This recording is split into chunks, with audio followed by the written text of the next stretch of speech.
इगतपुरी में क्या है खास। जी हाँ, इगतपुरी एक महाराष्ट्र का हिल स्टेशन है और वहाँ पर धम्मगिरी यानी कि विपश्यना इंटरनेशनल एकेडमी है। वहाँ 10-10 दिन के शिविर लगते हैं, तो मैं यह शिविर ज्वाइन करता हूँ। अब हिल स्टेशन कहने के बाद में बहुत ही सुंदर और रम्य वातावरण वहाँ का होता है और वर्षावास में तो पूछो मत, झमाझम बारिश गिरती रहती है और पहाड़ों से बिल्कुल अमृत के सैलाब बहते रहते हैं। बिल्कुल दुग्ध की धाराएं पहाड़ से गिरती हुई दिखती है और उसमें तैल धारावत ध्यान लगता है। गुरुदेव की मधुर वाणी और प्रवचन और धम्मगिरी का वह ध्यानमय वातावरण साधक को 15 से 17 घंटे तक ध्यान करने के लिए प्रोत्साहित करता है। घर पर देखता हूं मैं, मेरी बायोलॉजिकल क्लॉक पूरी तरह तहस नहस बिगड़ी हुई होती है, पर वहां जाता हूं तो सबसे बड़ा मुझे यही एडवांटेज फ़ायदा लगता है कि मेरी बायोलॉजिकल क्लॉक सुधर जाती है। बहुत सुना ब्रह्म मुहूर्त के विषय में, बहुत बार जगह भी ब्रह्म मुहूर्त में, मगर कंटिन्यूटी एक तप निर्धार पूर्वक एक व्रत नियम लेकर 10-11 दिन तक कंटिन्यू, 20 दिन 30 दिन तक बिल्कुल रोज ब्रह्म मुहूर्त में उठ जाना एक अद्भुत बात है। मैं घर में लेके रह के लाख प्रयत्न करता हूँ, पर ब्रह्म मुहूर्त में कभी कभी ही उठ पाता हूँ। कुछ भी कारण हो जाएंगे, रात को ज़्यादा देर जगना हो गया, रात को कोई और काम निकल गया, फिर रात में कभी नींद आई कभी नहीं आई, तो जाने दो अब सो जाएंगे, ऐसा करके ब्रह्म मुहूर्त टल जाता था अनेकों बार। लेकिन यहाँ आकर मेरी बायोलॉजिकल क्लॉक ब्रह्म मुहूर्त में जगने की और रात को जल्दी सोने की है ना, कहते हैं ना early to bed and early to rise, तो वह यहाँ पर साध्य हो जाता है। बहुत अच्छा लगता है मन को। उसके बाद भोजन भी शाकाहार सात्विक भोजन, सवेरे सवेरे 6:30 बजे, जब आप 4 बजे उठ जाते हो ना, 6:30 बजे इतने ध्यान करके 6:30 बजे जब निकलते हो तो इतनी भूख लग जाती है, बहुत मस्त भूख लग जाती है। और 6:30 बजे का नाश्ता बहुत अच्छा होता है, आयुर्वेद कहता है, निसर्गोपचार कहता है, तो 6:30 बजे का नाश्ता हो जाता है। फिर 6:30 से 8 बजे तक रिलैक्स होकर 8 से 11 बजे तक ध्यान कर लो, फिर 11 बजे भूख लग जाती है भोजन की।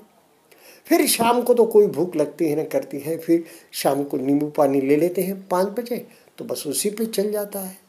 तो शाम का भोजन भी चले गए, यानी कि व्रत करे जैसा हो गए, तो नियम करे जैसा हो गया। 12 के बाद कोई किसी प्रकार का अन्न ग्रहण नहीं।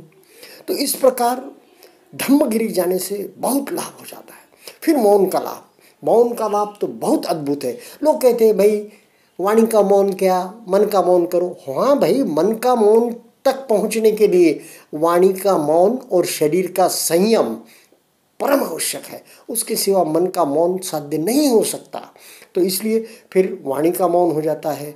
वाणी के मौन के साथ साथ जो है सो हम दुष्कर्म से बच जाते हैं। झूठ बोलने से, चुगली करने से, गलत बोलने से, कटु बोलने से बच जाते हैं। कितना बड़ा फायदा है। फिर उसके बाद ब्रह्मचर्य हो जाता है। पूरे 10-11 दिन तक मन से, कर्म से, वचन से ब्रह्मचर्य हो जाता है। उसके बाद जो है सो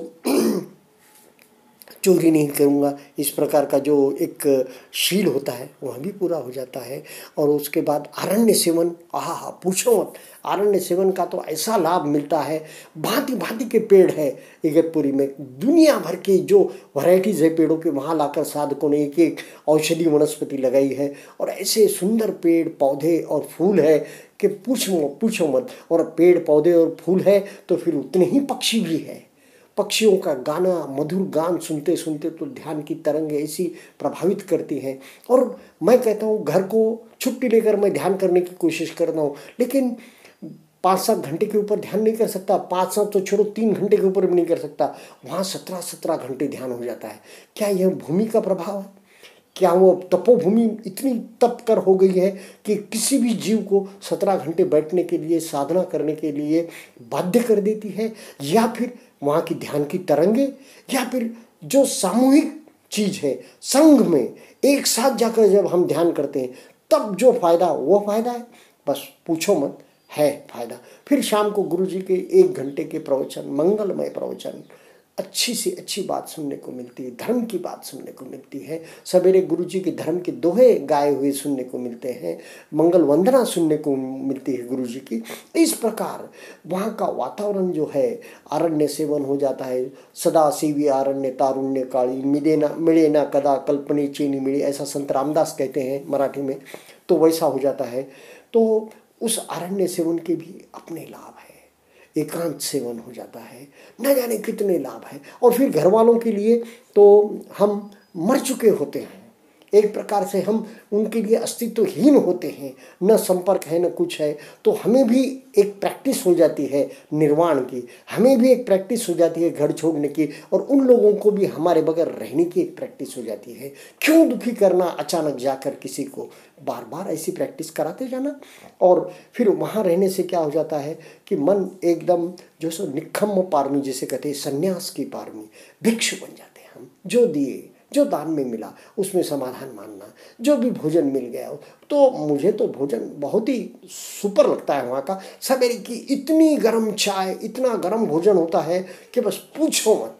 तो एक संन्यास, एक शॉर्ट संन्यास जो हर एक व्यक्ति ने लेना चाहिए साल में एक बार। जो एक व्यक्ति की एक इच्छा, अतृप्त इच्छा होती है कि अवश्य मैं एक कुछ दिन संन्यास में लूँगा, तो वहाँ संन्यास घट जाता है, वहाँ भिक्षु घटित हो जाता है, वहाँ मुनि घटित हो जाता है, मनन करने वाला मुनि घटित हो जाता है। और दिन भर जो है सो विकारों से मुक्ति के लिए व्यक्ति की अविरत लड़ाई चालू रहती है। तो ऐसा एक परम लाभ है धम्मगिरी का। और गुरुजी कहते हैं ना, ई गतपुरी नहीं, ई बोले तो कौन सी गति हो, ई बोले तो प्रश्नार्थक गति, यानी कि आगे क्या होगा। तो गुरुजी कहते हैं सुगतपुरी है, इसमें आपकी गति सुगति होगी, आपकी निश्चित कल्याणकारी मार्ग है, आपका कल्याण होगा। तो ऐसी इगतपुरी है, ऐसी धम्मगिरी है। तो वहाँ जाकर वर्षावास में तो पूछो मत, बहुत लाभ है, बहुत मज़ा आता है। तो अवश्य साधकों ने इसका लाभ लेना चाहिए और धम्मगिरी के दर्शन करने साल में एक बार जाना।